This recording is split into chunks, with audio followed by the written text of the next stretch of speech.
firmly believe that there's no such thing as a not creative person or an uncreative person. I think all human beings are creative. And I think that a lot of us, we just get into the habit of not exercising that muscle. And that's something that I want to encourage.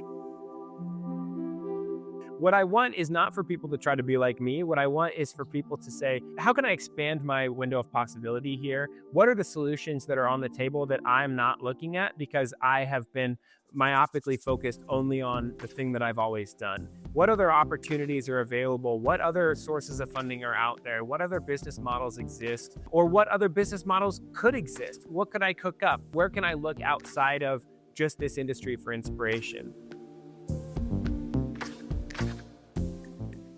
We build comforting walls around creativity, reserving it for the seemingly inspired few, while the rest of us, the so-called pragmatists, keep the world running.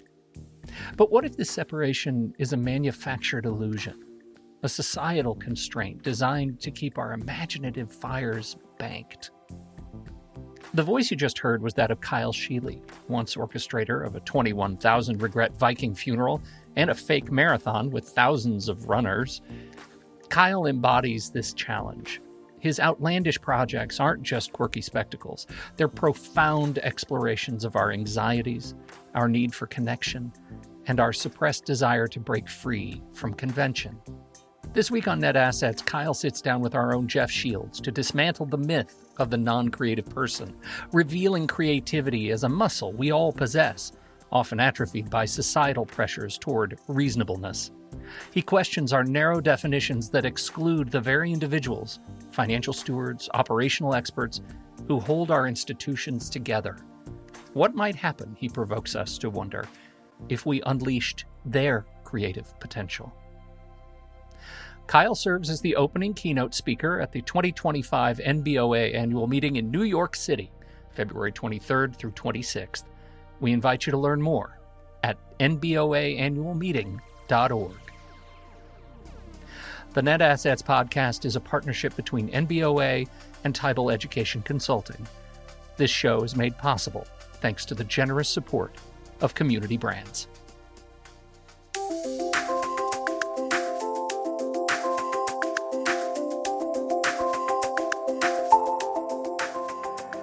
Thank you, Pete. Welcome, Kyle Scheele. Excited to be here. Thank you.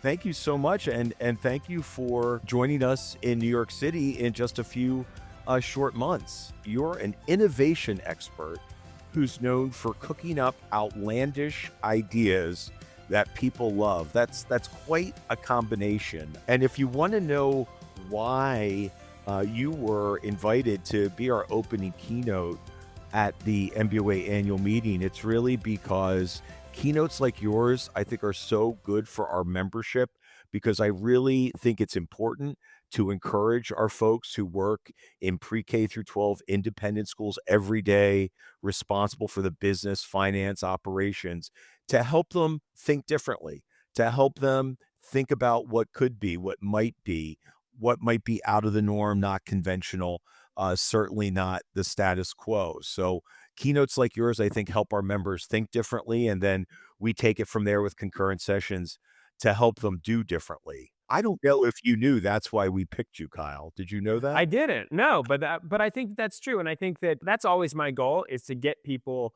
to tap into their own creativity. I firmly believe that there's no such thing as a not creative person or an uncreative person. I think all human beings are creative, and I think that a lot of us, we just get into the habit of not exercising that muscle, and that's something that I want to encourage. You know, I know if you go into a room of folks, especially a room of CFOs or HR professionals or controllers, and you ask them to raise their hands if they think they're creative, how many hands do you think will go up in the air? I mean, I think people are very reticent to say, yes, I'm a very creative person. It's interesting. If you go into a room of kindergartners and ask that question, every one of those hands goes up into the air. And then if you come back and ask those same kids in first grade and second and third, as the years go up, the hands come down. And I think the reason is because as we get older, there's this pressure from externally and also internally, if we're honest with ourselves, to conform, pressure to be reasonable, pressure to kind of give up on that dream and pursue something that's a little bit more achievable.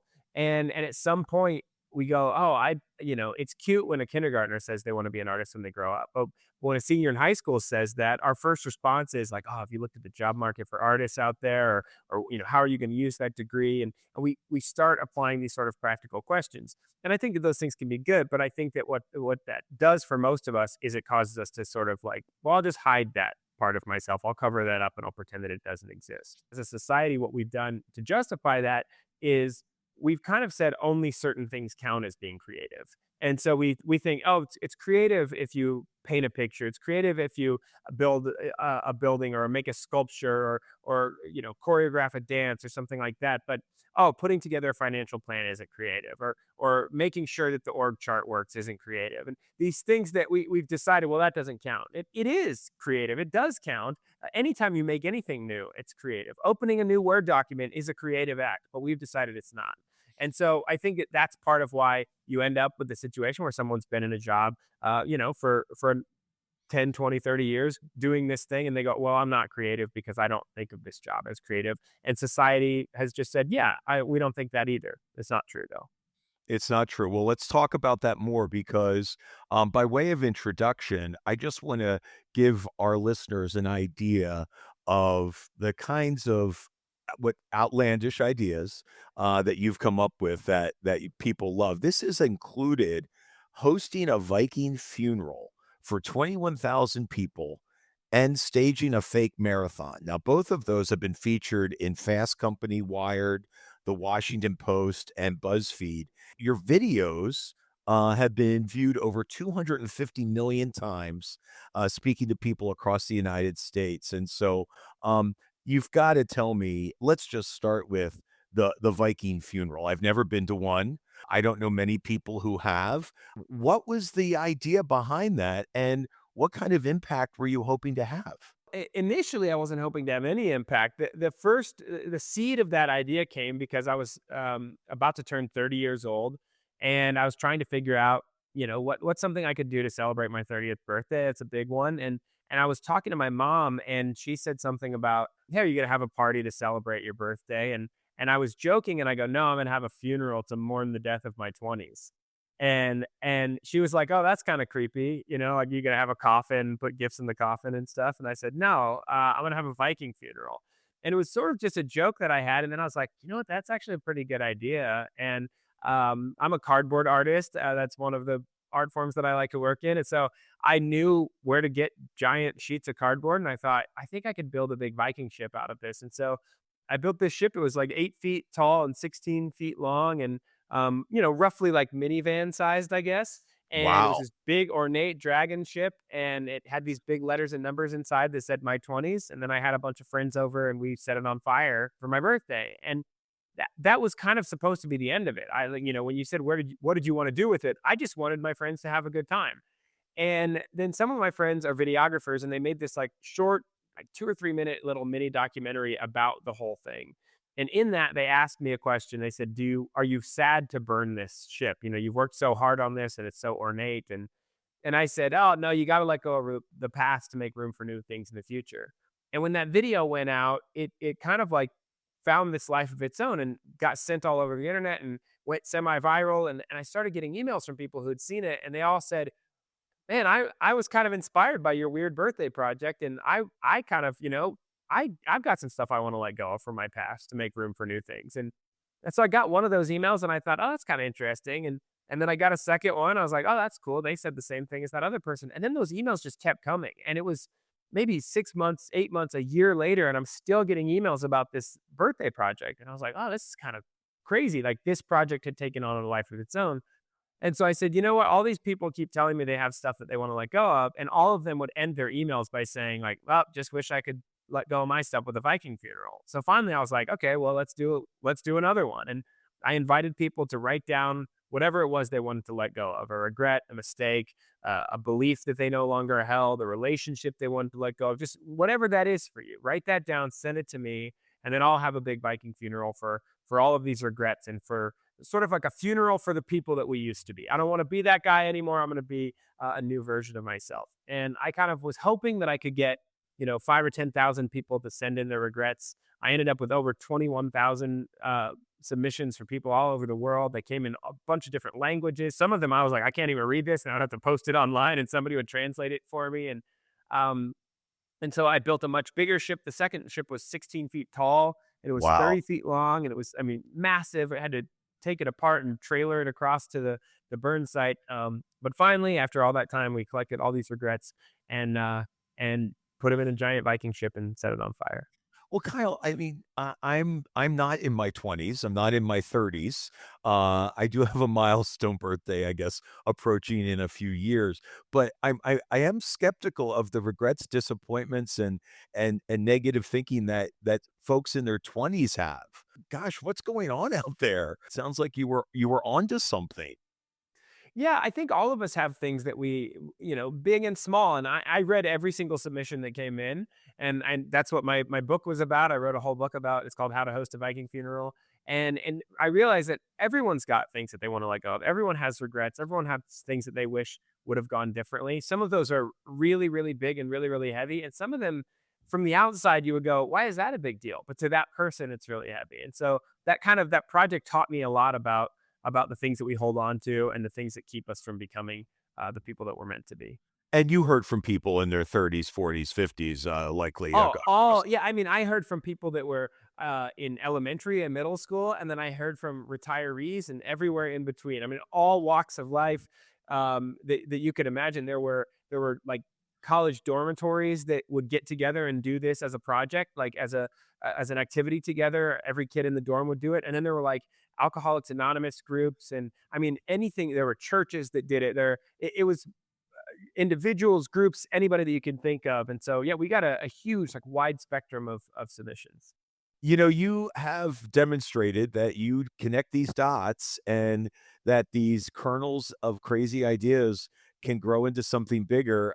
You're going to be speaking with a group of business leaders that, as I said, work at pre-K through 12 independent schools. You know, they're not known for having a lot of crazy ideas. They're actually known as people who really hold the school together with strong financial stewardship and operational acumen. And they really are level headed people, trustworthy, et cetera, et cetera. How are you going to challenge this audience to get crazy and to really encourage them to think along the lines of some of the activities that you've just described?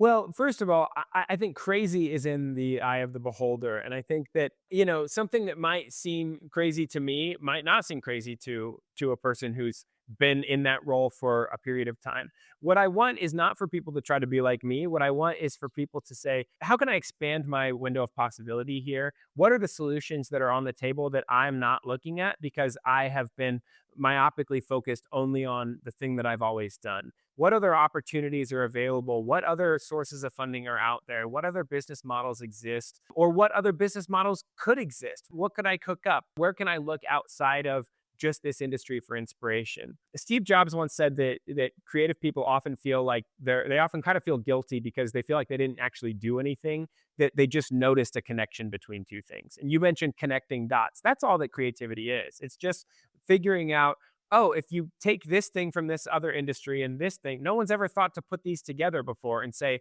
what if you did this?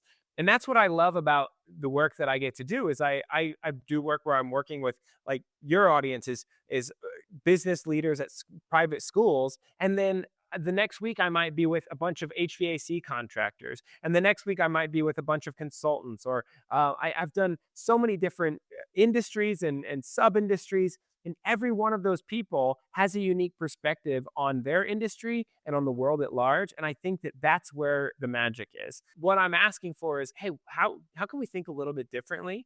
And how can we tap back into that inner creative child that a lot of us were taught to ignore?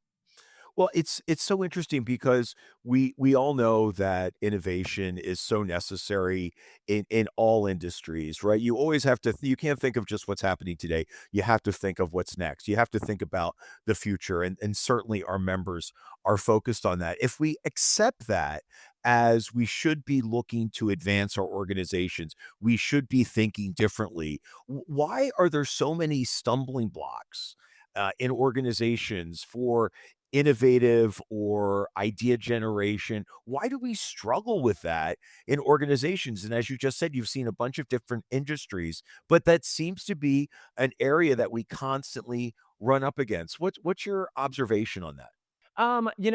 there's a quote that it says nobody ever got fired for picking IBM, and I think that that's sort of true. Like nobody ever got fired for maintaining the status quo.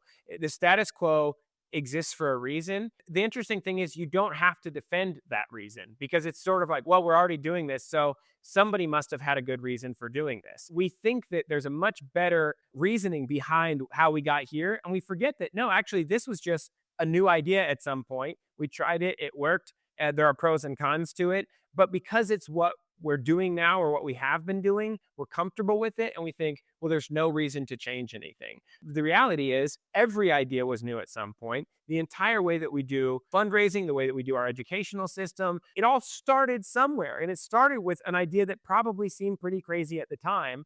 And it's turned into something now that we're comfortable with. And so as a result, we feel like, well, let's not shake the boat too much. Let's not, question too many things. And I think that there's a time for that, but I also think there's a time to go, hey, we got here by shaking up things. How are we going to get to the next place? Probably by shaking some things up again. Well, I have to tell you that many of our schools understand that status quo thinking is not going to help us secure our school's future. It's not going to help us secure long-term financial health for our schools. So I think that really resonates that change can be uncomfortable. Change takes us into the unknown. I think leaders have to really function in ambiguity if they're going to do something different in their schools. But I think they're there, Kyle. I think when you speak in front of this audience, I think folks are ready to embrace something different. They're ready to think differently. They're just not quite sure how to navigate it. They're just not quite sure how to extend themselves in that direction. Do you have any advice in that regard? Yeah, I agree with you that I think that they're ready. I think that in general, one of the things that I say all the time is that the solution to whatever problem is keeping them up at night, it's not probably going to come from me or from some outside expert. That solution is probably already inside the head of someone in your organization. But a lot of times we haven't done the work to get that idea out of that person. Sometimes that means that we haven't empowered them. We haven't asked the right questions. Sometimes that means that they haven't felt safe enough or courageous enough to be able to give that idea to you. But I don't think that you need to go somewhere else. I think that your people know how to run schools. Your people know how to fundraise. Your people know what the needs are in that community. It's connecting the dots on how do we do this the best way and what are the ideas that are already in the heads of the people there that will take us to the next level. Do you ever get blocked on coming up with creative ideas, or do you just generate 100, 1,000 of them every day, and you're never quite sure what sticks? I mean, what do you do when you get creatively blocked on maybe a new presentation you're developing, a new book you're writing, a new video you're making? I mean, do you ever just get stuck, and how do you get unstuck? I mean, from someone in your unique position for what you do. Constantly, everyone gets stuck all the time. Like I said, there's no difference between me and anyone else in terms of creative skills or potential or anything like that. What I have done is over the years, I've developed systems and habits that enable me to get stuck for the least amount of time possible. And so one of the things that I talk about in my presentation is what does an idea need? If you think about an idea like a plant, plants need air, they need water, they need soil, they need light. And what many of us do is we think we really like plants, but we don't turn on the lights, we don't put any soil, we don't do any water. That's kind of what the business environment is like in a lot of places. We say we love innovation, we say we love creativity, we say we love ideas, but then we don't meet any of the needs of that. And so one of the things that I talk about is that an idea needs a home. And so when you have an idea, what do you do with it? Do you write it down? Do you put it into a system somewhere? Do you record it? Because what most people do is they have an idea, and the whole process, they just go, huh, that's interesting. And then that's the end of their ideation process. And so what happens then is 6 months down the road, they get stuck and they're like, oh, I have nothing creative to do, nothing to work on, because they didn't capture that idea back when it happened. And so one of the things that I do is I write down ideas all the time. I keep notebooks. I have Evernote and Google Docs, and I mean all sorts of different places to capture an idea. voice memos, text to myself, emails, whatever, so that later on when I go, oh, I'm in this creative slump, I go, well, I don't have to create something right now. What about the 500 ideas that I've been writing down over the last year? What if I pick one of those and run with it? And if you do that enough times, you switch from one thing to another, and eventually it kickstarts something else in your brain, and the ideation process starts again. I really appreciate that because for someone that's worked with this community for nearly 15 years, we are uniquely positioned within education to think creatively, to do differently because we're independent. We're independent schools. And so we get to decide school by school by school, under the leadership of the head of school, with the strategy of the board of trustees, with the resources we have from students and families. We are truly independently minded in the way we choose to deliver education in that pre-K through 12 environment. So it really is a perfect fit. If education's not going to experiment and innovate in this space, where else is it going to start? So I think this community is really ripe to really supercharge that side of independence in independent schools. I think that that's really important to sometimes you just need that reminder. There's the apocryphal story of like, if you want to tame an elephant, you only have to nail it to a stake for a couple days. And then eventually the elephant just thinks that it's forever confined to that environment. And sometimes we put those things around ourselves, and we put these creative constraints, and we go, oh, it must be like XYZ. I can't do these other things. And then you eventually realize, well, no, nobody actually said I couldn't do that. Oh, that isn't actually off the table. Those regulations don't apply to this kind of a school. And so sometimes we just have to remind ourselves we actually have a lot more freedom than we maybe think we do. Do you know what's a great example of that, Kyle? And we're working in this space a lot. It's around compensation for faculty and staff. And just like you were inferring, in public schools, that's generally the compensation is determined by the years of teaching and the educational level of the faculty member. And yet in independent schools, we talk about quality. We talk about quality teaching. We talk about making an impact on students, personalizing the learning that happens in the classroom. But we don't base compensation off of what we say is important. Instead, to your point, we borrowed what happens in most public school districts and said, well, that's the way you compensate teachers. So I think we're saying the exact same thing. We're just borrowing, we're bringing that over and saying, well, this is the way you compensate teachers. We can't think about it differently. And yet independent schools need to think about it differently. And all it's going to take is one organization doing that really well and coming up with a really thoughtful way to compensate teachers based on the values that you someone has to develop the model. And then once that model is working, and then especially with an organization like yours, you get a bunch of people in the same room who all do the same thing in different places, and someone goes, "Hey, we did it this way and it worked." And it's like the 4-minute mile. All of a sudden, all those reasons why it could never happen and why it was an insurmountable obstacle, they're gone because somebody did it. And then it just trickles through the whole rest of the environment. Well, Kyle, good to know that MBUA has done a lot of that work. We've done a lot of that research, and we have many case studies on how you can think about your compensation models differently. It's called our Max Compensation Project. And so that was a great segue to say that's what MBUA is all about. We're always trying to present new and different ways of thinking to help advance our schools. Before we leave, last question is, do you have any crazy good ideas for education right now? And particularly in the terms of business, how they operate, manage facilities, anything along those lines, anything kind of pop into your head, or where would you start if you were given that challenge? Oh man, I think that I am of two minds here. One is as a person who loves education and loves and I'm a father as well. I have 4 kids of my own who are in the educational system right now. 3 of them are actually in a private school. The other one has aged out and is in a public high school. So there's part of me that comes from I love learning environment. There's also the part of me that comes from I love business and I love playing with business and how that side of things works. I think that thinking of education as a product, there are ways in which that can be really bad. But I also think as a parent, sometimes I wish that schools did think of education more as a product, because I'm happy to pay for a product if the product is good. And I'm happy to, when you think of something as a product, you're able to evaluate it on, is it doing the thing that it's supposed to do? Is it not?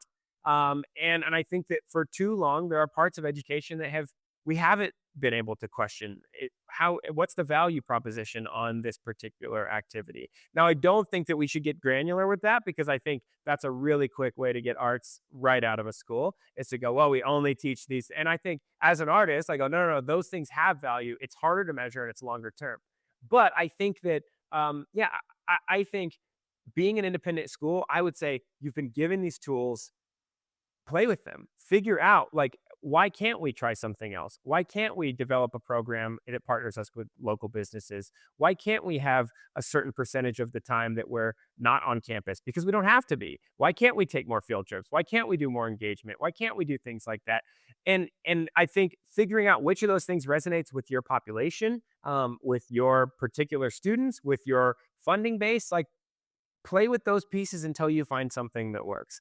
And then when it works, continue to refine it, continue to tweak it. There's no perfect idea. Everything's going to have pros and cons. So continue to do that until you figure out the thing that lights up your students, lights up your staff, and lights up the people who are paying the bills. If you can find the overlap in those Venn diagrams, then I think you're in a good spot. And I think that, honestly, as a parent, I just say, do the thing that makes the kid come home and excited, because that's what makes me as a parent go, whatever you're doing is great. Like, keep doing that. I'll keep throwing money, resources, time at the school when my kid comes home and is excited to tell me about what they did. Wow, that's a really great place to land this conversation, Kyle. I was excited before about having you in New York City with us, but I'm even more excited now. I think our audience is really going to resonate with your message, and hopefully they'll leave the MBOA annual meeting excited about what they learn and excited about the possibilities that they can advance at their school. So you will be there, Kyle, in New York City on Monday, February 24th to kick off the 2025 MBOA annual meeting. And our listeners can learn more about it at mboaannualmeeting.org. Thank you so much, Kyle, for your time today. I really appreciate it. Thank you. I can't wait to see you all in New York. The Net Assets podcast is a partnership between NBOA and Tidal Education Consulting. This show is made possible thanks to the generous support of Community Brands.